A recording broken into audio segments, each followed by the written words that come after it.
break another heart, you're gonna tell another lie.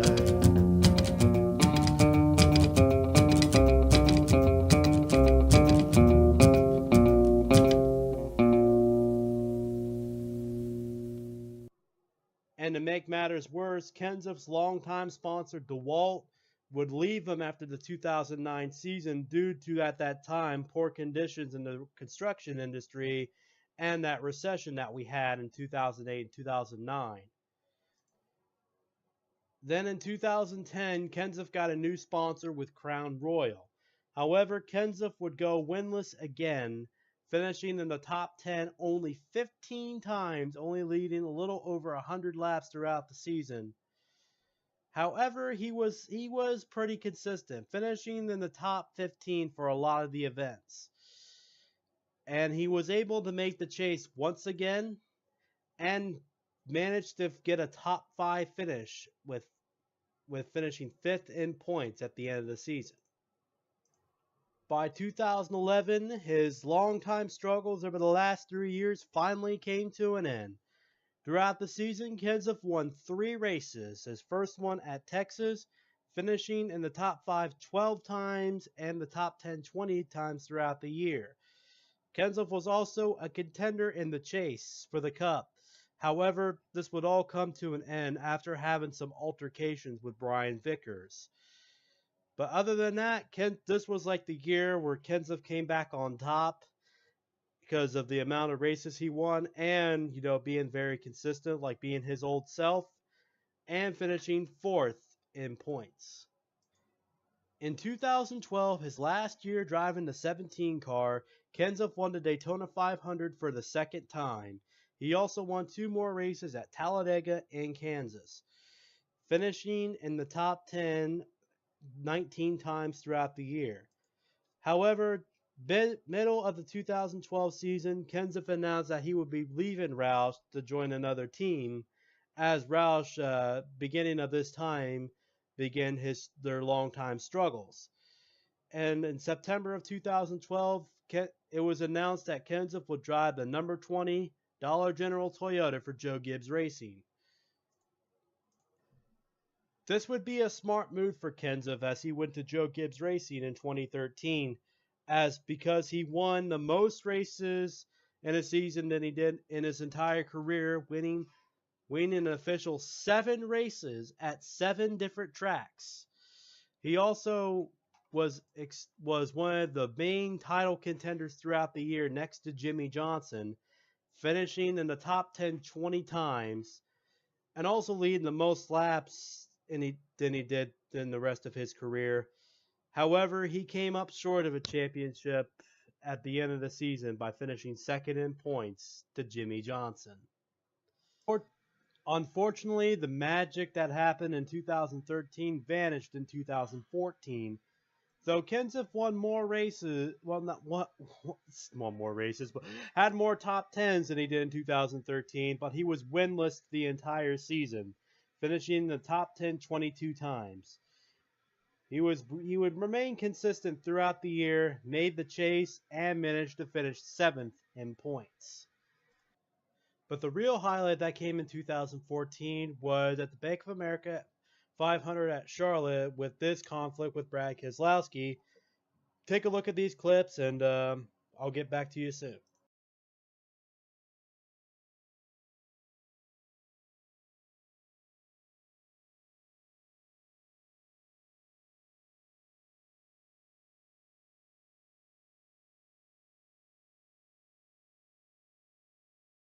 Unhappy drivers for sure.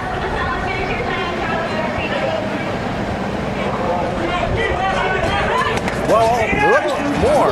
That's Matt Kenseth. You hit me under yellow. You hit me under yellow. You hit me under yellow. Turn it loose. Turn it loose. Turn it loose. Turn it loose.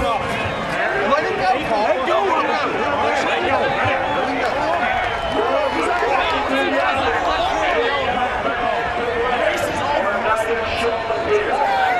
Well, besides the race, he knew I was out there. That restarted wrecked me, which, I guess I shouldn't have went out there. Really, really the safety. I mean, he was doing something with Denny there. I don't know if he was mad at him. And then I had my hands off, my seatbelts off, and everything, and he clobbers me at like 50. So the accidents and stuff we had around here, I mean, just race is over. We're trying to come back to pit road. If he wants to come and talk about it like a man, go do that. But to try to wreck somebody on the racetrack and then come down pit road with other cars and people standing around with my seatbelts off and driving aside of me is just unexcusable. It's just, there's no excuse for that. He's a champion. He's supposed to know better than that. He's just, you know, I don't really have anything else good to say. Matt, you were involved with in the 63 to go restart. What was going on there?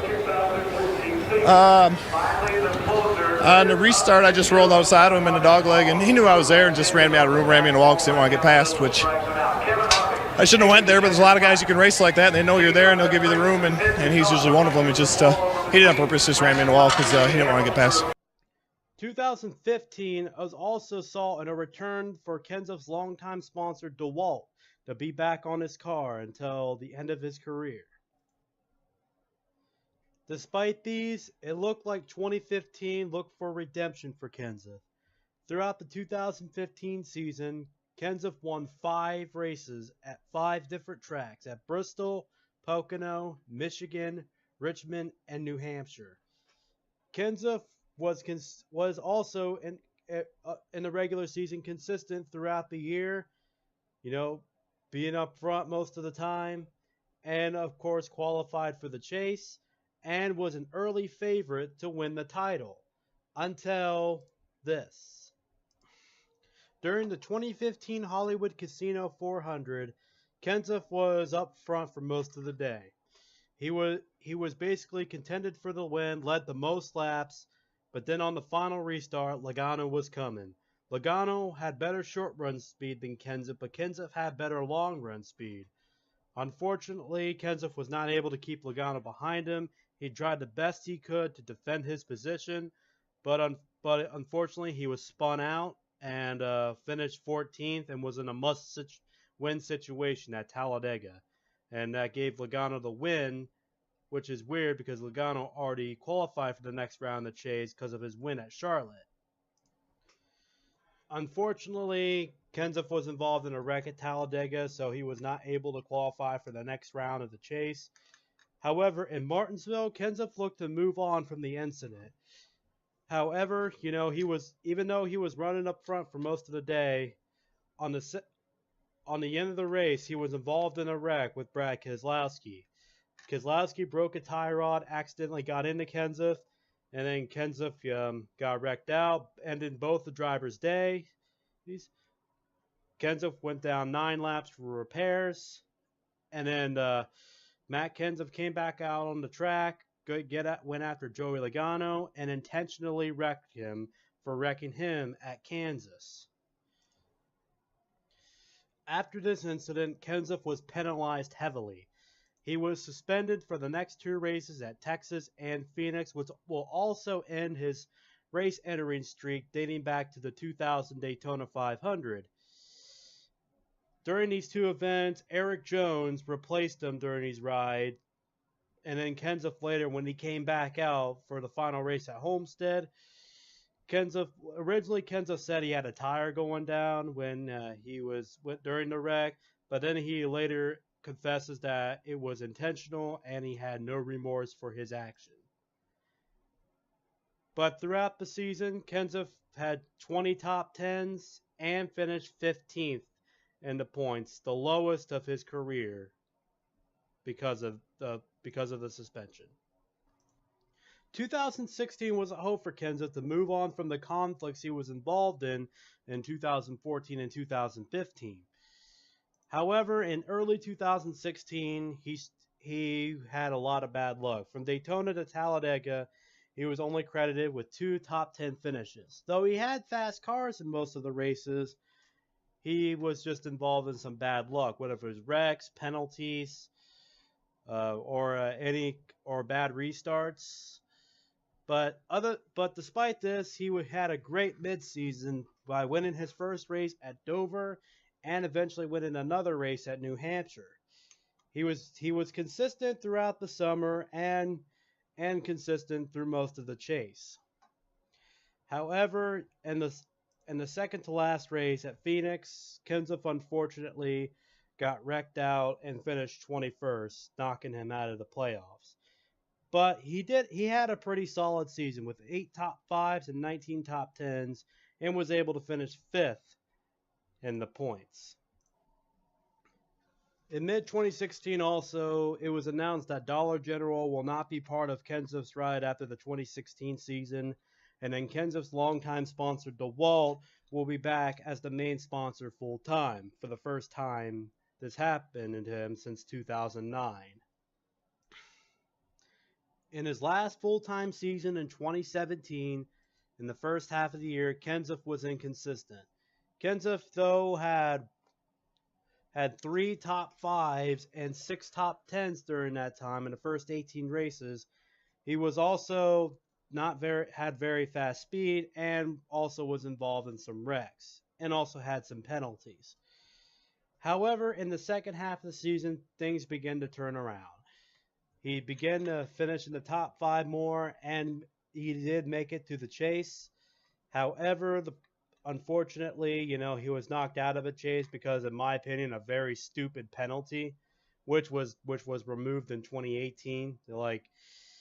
He made a mistake on pit road, and that forced him out of the track because he was involved in a wreck due to the new rules damaging policy in 2017. But despite this, he finished in the top 10 for the remaining races from Martinsville to Homestead and won his final race at Phoenix, his 39th career victory. And it showed to be a farewell to Matt Kenseth, as would thought that Homestead would be his final race, as he would compete in his rookie paint scheme at Homestead. However, that wasn't the end for Kenseth.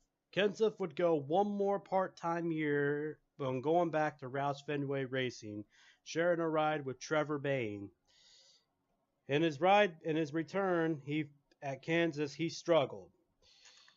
He struggled for much of the season. However, he did show signs of consistency, like at Indianapolis, where he won a stage and was fighting to the front, and as well as finishing in the top 10 in the final 2 events, with Phoenix at finishing 7th and Homestead, where he finished 6th.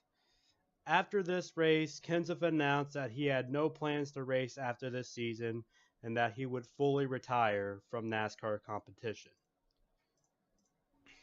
So Matt Kenseth's stats are this: 665 starts, 39 wins, 181 top 5s, 329 top 10s, over $135 million in winnings, and what I present to you, the quiet guy that minds his own business, Matt Kenseth. That's all I have for you guys today. I'll see you next time.